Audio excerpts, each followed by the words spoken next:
Dizia-lhes Jesus ainda a todos os discípulos e à multidão: em verdade vos afirmo que dos que aqui se encontram, alguns há que de maneira nenhuma passarão pela morte até que vejam ter chegado com poder o reino de Deus.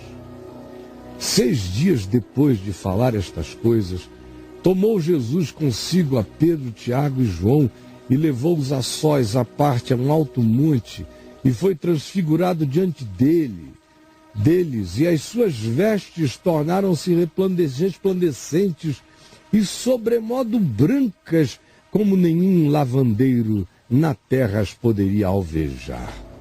E apareceu-lhes Elias com Moisés, que estavam falando e conversando com Jesus. Então Pedro, tomando a palavra, disse: Mestre, bom é estarmos aqui.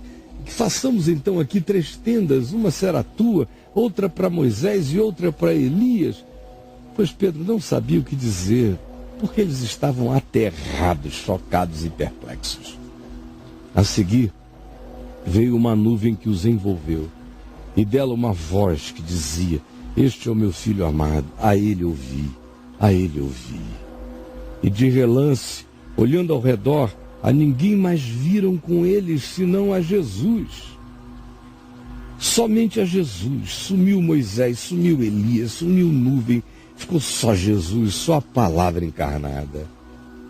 Ao descerem do monte, ordenou-lhes Jesus que não divulgassem as coisas que tinham visto, até o dia em que o Filho do Homem ressuscitasse de entre os mortos. Antes não, só depois. A ressurreição é que faria tudo ter sentido. Sem ressurreição, toda divulgação era mera propaganda.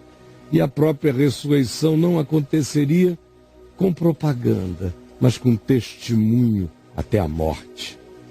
Ora, ao ouvirem isto, Pedro, Tiago e João guardaram a recomendação, perguntando uns aos outros: que seria essa história de ressuscitar de entre os mortos? O que é isso? Ele não entendeu isso. E interrogaram a Jesus, dizendo: por que dizem os escribas, Senhor, que é necessário que primeiro venha Elias para que o Messias aconteça, apareça? Então Jesus lhes disse: Elias, vindo primeiro, restaurará todas as coisas, como, pois, está escrito sobre o Filho do Homem, que sofrerá muito e será aviltado. Então, Elias, vindo primeiro, restaurará todas as coisas, como, pois, está escrito sobre o Filho do Homem, que sofrerá muito e será aviltado. Eu, porém, vos digo que Elias já veio, e fizeram com ele tudo o que quiseram, assim como farão com o Filho do Homem. Essa ideia do Elias que chega e restaura, na perspectiva de uma restauração política, conforme os escribas ensinam a vocês, é um sonho fantasioso, porque o Elias dessa geração veio, o nome dele é João Batista, fizeram com ele tudo o que quiseram, assim como farão com o Filho do Homem. Esta é a hora da entrega. É a hora do padecimento, da paciência. É a hora do evangelho ser anunciado contra o ódio humano sem causa. Ora, quando eles se aproximaram dos discípulos, voltando do monte onde houvera a transfiguração, no caminho é que tinham tido todas essas conversas, quando se aproximaram dos outros discípulos, viram com eles numerosa multidão e também os escribas que estavam discutindo com os discípulos que tinham ficado embaixo, no chão, no sopé do monte. A multidão e os doutores da lei religiosa discutindo, querendo apanhar os 9 discípulos que lá embaixo tinham ficado em alguma fragilidade para terem do que acusar a Jesus.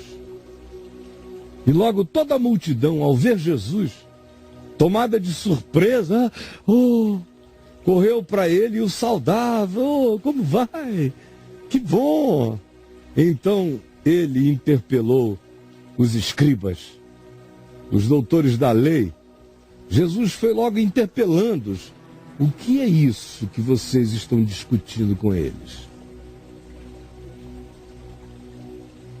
O que é isso que vocês estão discutindo com eles? E um dentre a multidão respondeu: Mestre, o assunto aqui deles não é bem o que me trouxe aqui. Eu trouxe-te o meu filho, possesso de um espírito mudo. E os teus discípulos,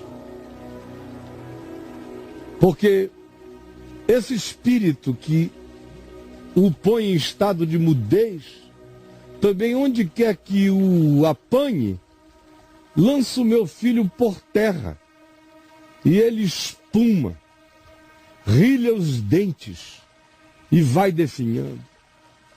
Eu roguei a teus discípulos que o expelissem do meu filho, mas eles não conseguiram a noite inteira.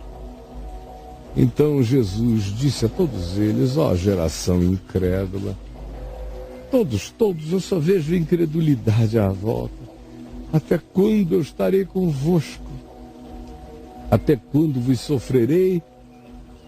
Trazei-me o menino. E trouxeram-lhe o menino. Quando ele viu Jesus, quando o menino ia chegando e viu Jesus, o espírito imediatamente o agitou com violência e, caindo ele por terra, revolvia-se espumando. Perguntou Jesus ao pai do menino: há quanto tempo isto lhe sucede?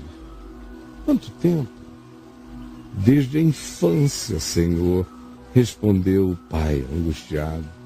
E muitas vezes o tem lançado no fogo, outras vezes na água.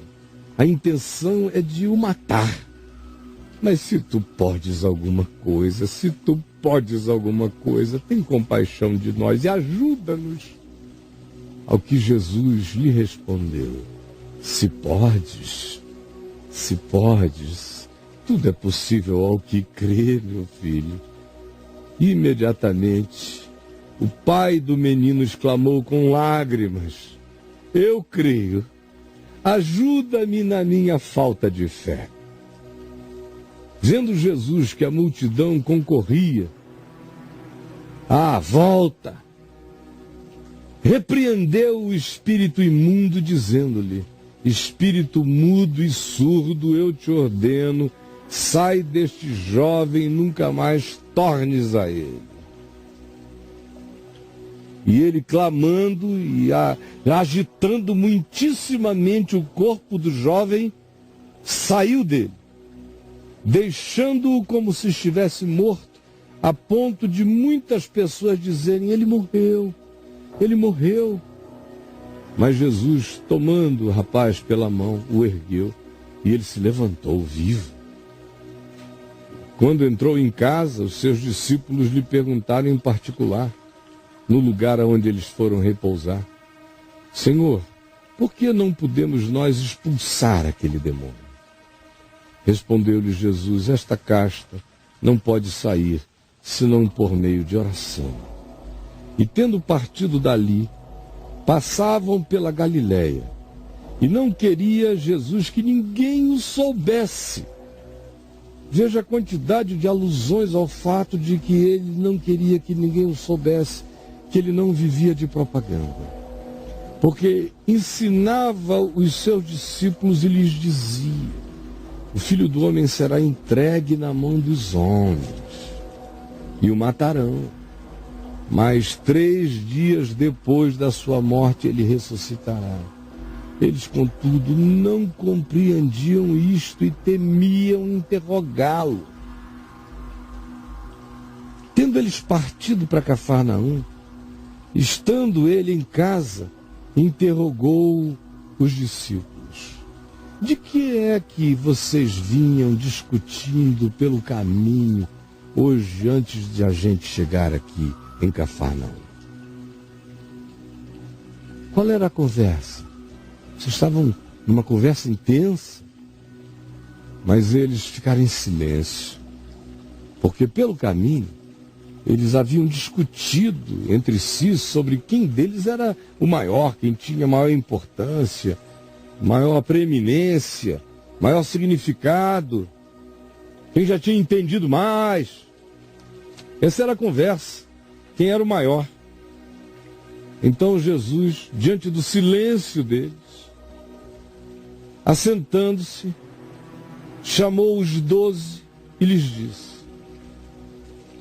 Mas ele se assentou e deixou todo mundo em pé.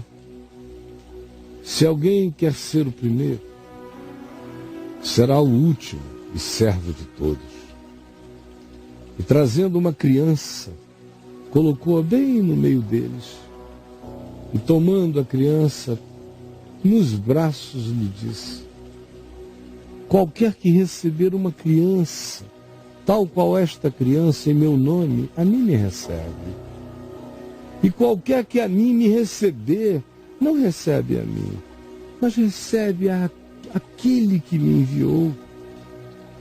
Disse-lhe então João, depois disso tudo: Mestre, vimos um homem que em teu nome, aqui também hoje pelo caminho, expelia demônios em teu nome. Mas ele não anda com a gente, não nos segue. E nós proibimos a ele, porque ele não segue conosco, não está andando no nosso grupo, mas está expelindo demônios em teu nome. Mas Jesus respondeu a João, irmão de Tiago: não proibais a ninguém, porque ninguém há que faça milagre em meu nome e logo a seguir possa falar mal de mim. Pois quem não é contra nós é por nós. Porquanto aquele que vos der de beber um copo de água em meu nome, porque sois de Cristo, em verdade vos digo que de modo algum perderá também o seu galardão. Mas quem fizer tropeçar a um destes pequeninos crentes, gente sincera, boa e simples, melhor lhes fora que se lhes pendurasse ao pescoço uma grande pedra de moinho e fosse lançado no mar. E se a tua mão te faz tropeçar, tuas ações, teus movimentos, corta a tua mão. Pois é melhor entrares maneta na vida do que, tendo as duas mãos, ires para o inferno, para o fogo inextinguível, onde não lhes morre o verme, nem o fogo se apaga. E se o teu pé te faz tropeçar, corta-o. É melhor entrares na vida aleijado do que, tendo 2 pés, seres lançados no inferno, onde não lhes morre o verme, nem o fogo se apaga. E se um dos teus olhos te faz tropeçar, arranca-o.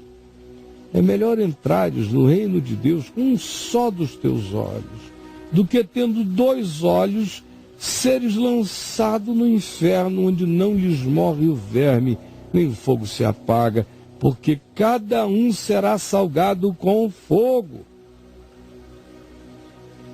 Bom é o sal, mas se o sal vier a tornar-se insípido, como lhe restaurar o sabor?